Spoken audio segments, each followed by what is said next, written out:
नमस्कार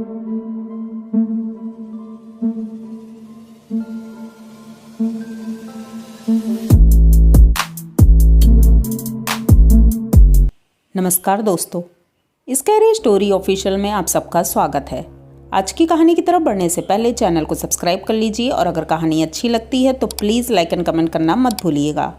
दोस्तों, आज की कहानी ऐसी कहानी है जो आज के नए समय में ज़्यादा ही प्रचलित हो रही है। जैसे कि आजकल लोग छुट्टी मनाने के लिए पहाड़ों में जाते हैं और वहाँ पर कैंपिंग करते हैं। ये आम बात हो गई है और लोग नई नई जगह ढूंढते रहते हैं जहाँ पर वो कैंपिंग करें।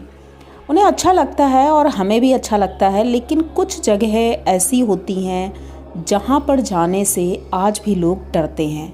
तो ऐसी ही एक कहानी है जो कि हमारे पास आई है। आई होप आप सबको पसंद आएगी। तो पसंद आए तो कमेंट बॉक्स में ज़रूर बताइएगा कहानी का कौन सा पार्ट आपको सबसे अच्छा लगा। तो कहानी बढ़ती है 4 दोस्तों के साथ। दोस्तों के नाम है अजय, रवि, रोहित, प्रशांत। ये चारों बेस्ट फ्रेंड हैं और एक ही ऑफिस में काम करते हैं और बहुत दिनों से प्लान कर रहे थे कि कहीं घूमने जाएंगे, लेकिन कहीं घूमने का प्लान नहीं बन पा रहा था क्योंकि छुट्टी नहीं मिल रही थी। अब छुट्टी की वजह से बहुत प्रॉब्लम्स होती हैं। तो इस बार इन्होंने सोचा कि सैटरडे और संडे मतलब 2 दिन की छुट्टी मिल जाएगी तो हम लोग चलेंगे घूमने के लिए। फाइनली सैटरडे ऑफ था और इन्होंने सोचा कि सैटरडे को हम लोग चलेंगे और संडे नाइट को वापस आ जाएंगे। यही सोच करके ये लोग अपनी तैयारी करते हैं और बैग पैक करते हैं, सारा कैंपिंग का सामान रख लेते हैं उसमें और बहुत खुश थे कि चलो अच्छा है, आज वो दिन आया है कि हम लोग खूब एंजॉय करेंगे वहाँ पर। तो ये लोग निकल जाते हैं मसूरी की तरफ। मसूरी जाते हैं, वहाँ पर कई जगह देखते हैं, लेकिन उन्हें कैंपिंग के लिए कोई अच्छी जगह नहीं मिल रही थी। तो एक जगह पर जा करके इनकी गाड़ी रुकती है और वहाँ पर देखते हैं कि एक नदी है और नदी के किनारे पहाड़ हैं बहुत ऊंचे। तो इन्होंने सोचा कि क्यों ना वहीं पर कोई जगह देख करके कैंपिंग की जाए, ताकि पानी भी मिल जाएगा और कोई प्रॉब्लम भी नहीं होगी। तो ये गाड़ी से सामान निकालते हैं, पीठ पर टांगते हैं और चल देते हैं। अब इन्हें पता नहीं था वो जगह कैसी है, इन्होंने किसी से पूछा भी नहीं और बस चल देते हैं। पहाड़ी के पास चढ़ते चढ़ते इन्हें एक जगह दिखाई पड़ती है जो समतल थी, मतलब बराबर थी। तो वहाँ पर जाते हैं और अपना कैंप सेटअप करने लगते हैं। अब चारों लोग मिल करके कैंप सेट कर लेते हैं। फाइनली सेट हो जाता है और ये लोग बहुत थक गए थे तो थोड़ी देर रेस्ट करते हैं और लगभग 5 बज चुका था। तो इन्होंने सोचा कि चलो कुछ खाना वाना बना लेते हैं क्योंकि नहीं तो अंधेरा हो जाएगा। तो ये अपना कुछ सामान निकालते हैं और बोन फायर की तैयारी करते हैं। अब रोहित और प्रशांत ये बोन फायर बहुत अच्छी से सेट कर लेते थे, तो ये दोनों उसमें लग जाते हैं। बाकी 2 लोग खाना की तैयारी शुरू कर देते हैं। ये लोग कुछ पुलाव वगैरह बनाने वाले थे, तो इन्होंने सब्जियां काट ली और चावल साफ़ कर रहे थे। तभी इन्हें महसूस होता है कि वहाँ पर एकदम सन्नाटा है, दूर दूर तक कोई भी नहीं है। तो रोहित बोलता है कि हम लोग रात में यहाँ रह पाएंगे, क्योंकि इतना ज़्यादा अभी सन्नाटा है तो रात में फिर कैसा माहौल होगा। तभी रवि बोलता है कि तुम्हें तो बहुत डर लगता है, हम 4 लोग हैं, हम चारों का कोई क्या बिगाड़ पाएगा। यही बातें चल रही थी और बातों ही बातों में आग जल पड़ी थी। और अब ये लोग खाना बनाने की तैयारी करते हैं और खाना बन जाता है और अंदर बैठ करके अब ये चारों खाना खा रहे हैं। खाना खा ही रहे थे तब तक अंधेरा हो गया था, क्योंकि खाना बनने में टाइम लगा थोड़ा सा, लगभग 7:30 और 8 बज चुका था। तो ये लोग अंदर बैठकर खाना खा रहे थे तो इन्हें महसूस होता है कि इनके आसपास कोई है। अभी तो लगभग 8 ही बजा था और अभी से इन्हें ऐसा कुछ महसूस हो रहा था। ये चाहते तो अभी भी वापस जा सकते थे, लेकिन स्ट्रॉन्ग बनने वाले थे, इसलिए ये गए नहीं। और चारों लोग बैठे बातें कर रहे थे, कैंप के अंदर बैठे थे। कैंप लॉक कर लिया अंदर से और अब डर लग रहा था, क्योंकि इन्हें महसूस हो रहा था बाहर कोई चल रहा है। किसी के चलने की बहुत साफ आवाज़ें आ रही थी। तो रवि बोलता है कि चलो बाहर चलकर देखते हैं आखिर कौन है, क्योंकि अभी तो ठीक है, लेकिन अगर हम लोग सो जाएंगे फिर किसी ने हमला किया तो बहुत प्रॉब्लम हो जाएगी। तो रोहित बोलता है कि हाँ चलो चलते हैं, हम लोग देखते हैं। अब धीरे से चैन खोलते हैं और बाहर झांकते हैं तो बाहर कोई भी नहीं था। ये बहुत अजीब था क्योंकि आवाज़ एकदम क्लियर थी। अभी लोगों को थोड़ा डर लग रहा था कि क्या करें क्या ना करें, क्योंकि रात के वक्त तो हो सकता है कि वॉशरूम जाना पड़े या किसी भी काम से बाहर निकलना पड़े, तो कैसे चलेगा।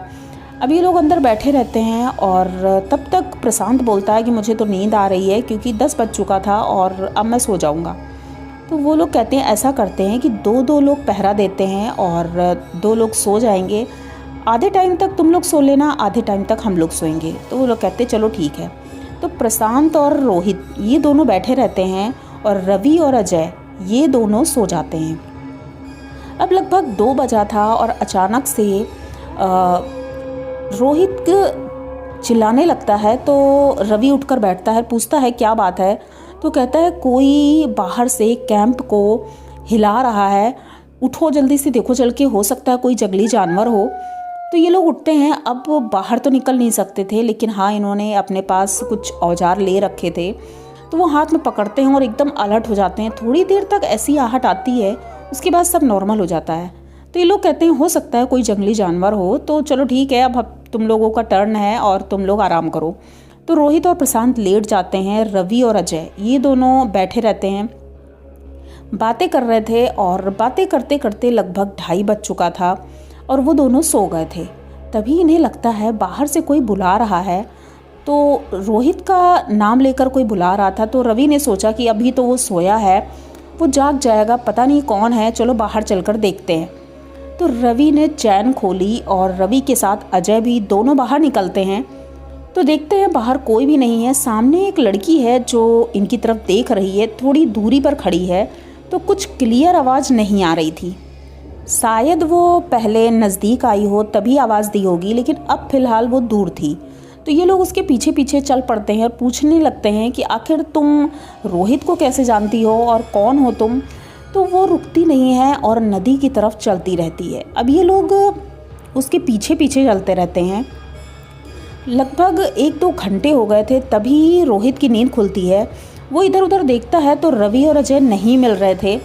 तो ये ढूंढने के लिए निकल जाता है कि आखिर वो दोनों कहाँ गए, क्योंकि चैन खुली हुई थी और बाहर एकदम खूब अंधेरा था, कोहरा भी था क्योंकि वहाँ पर वैसे ही सर्दी होती है, तो कोहरा था। उस कोहरे में पता नहीं रोहित भी कहीं गुम हो गया। तीनों लोग नहीं मिल रहे थे।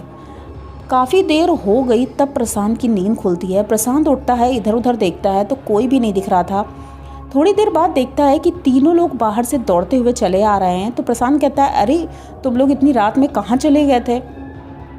अब कहता है अरे ठीक है आ गए ना हम, अब आते हैं और अंदर बैठते हैं। बातें हो रही थी, बताते हैं कि बाहर घूमने गए थे हम लोग। कहते चलो ठीक है 4 बज चुका है और अब हम लोग अपनी पैकिंग करते हैं, 5 बजे तक यहाँ से निकल लेंगे, चलो 1-1 कप चाय हो जाए। तो वो कहता है कि चलो ठीक है रोहित तुम ज़रा आग जलाओ और हम लोग चाय बनाते हैं। तो रोहित कहता नहीं अब आज मैं नहीं जलाऊँगा, तुम लोग जलाओ। तो वो कहता है क्यों। तो सब कहते हैं अरे प्रशांत तुम जलाओ ना, प्रशांत भी अच्छी जला लेता है, प्रशांत तुम जलाओ। प्रशांत कहता कोई बात नहीं। वो आग जलाता है और ये लोग चाय बनाते हैं। चाय सभी लोग पीते हैं। चाय पीने के बाद ये लोग अपनी पैकिंग शुरू करते हैं और लगभग 5 बज जाता है पैकिंग करते करते, और यहाँ से चल देते हैं। पहाड़ी से नीचे उतर ही रहे थे। तो ये प्रशांत सबसे आगे चल रहा था, बाकी सारे पीछे चल रहे थे। और वहाँ से जब नीचे उतरते हैं तो देखते हैं कि एक आदमी है जो कि कुछ सर पर लिए हुए है, दूर से दिख रहा था तो क्लियर नहीं था, वो कुछ लिए करके जा रहा था। तो ये उसको आवाज़ देते हैं कि अरे भैया ये मेन रास्ता किधर को है, क्योंकि हम आए थे और अब भूल गए हैं क्योंकि पहली बार आए हैं।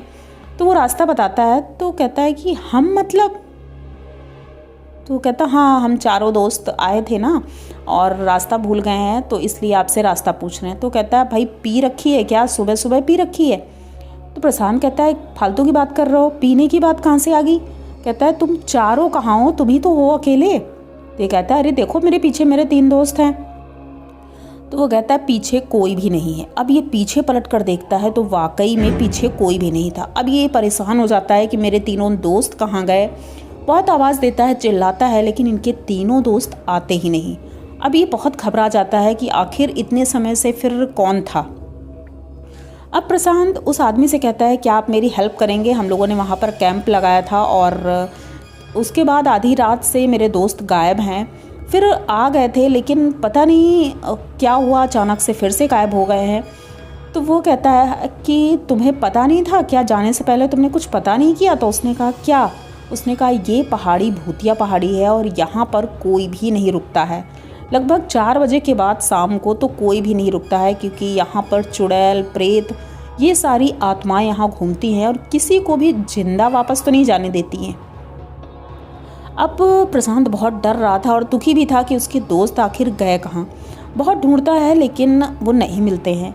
तब ये जाता है पुलिस स्टेशन, वहाँ रिपोर्ट लिखाता है और लगभग 15 दिन के बाद उन तीनों की बॉडी मिलती है, जो कि बहुत ही ख़राब थी, नदी के किनारे मिली थी। और लोगों का कहना है कि वहाँ पर तो कोई जाता भी नहीं, यहाँ तक कि कोई जंगली जानवर भी जल्दी वहाँ नहीं जाता है। तो इनकी बॉडी किसने नोच नोच कर खाई है, ये सोच कर के ही प्रशांत बहुत ज़्यादा डर जाता है और वो दोबारा वहाँ कभी ना जाने की कसम खा लेता है, क्योंकि उसने अपने दोस्त खोए थे और आज भी उसके दोस्त सपने में आते हैं और बात करते हैं नॉर्मली। लेकिन प्रशांत फिर भी डरा रहता है क्योंकि अब वो जिंदा नहीं है।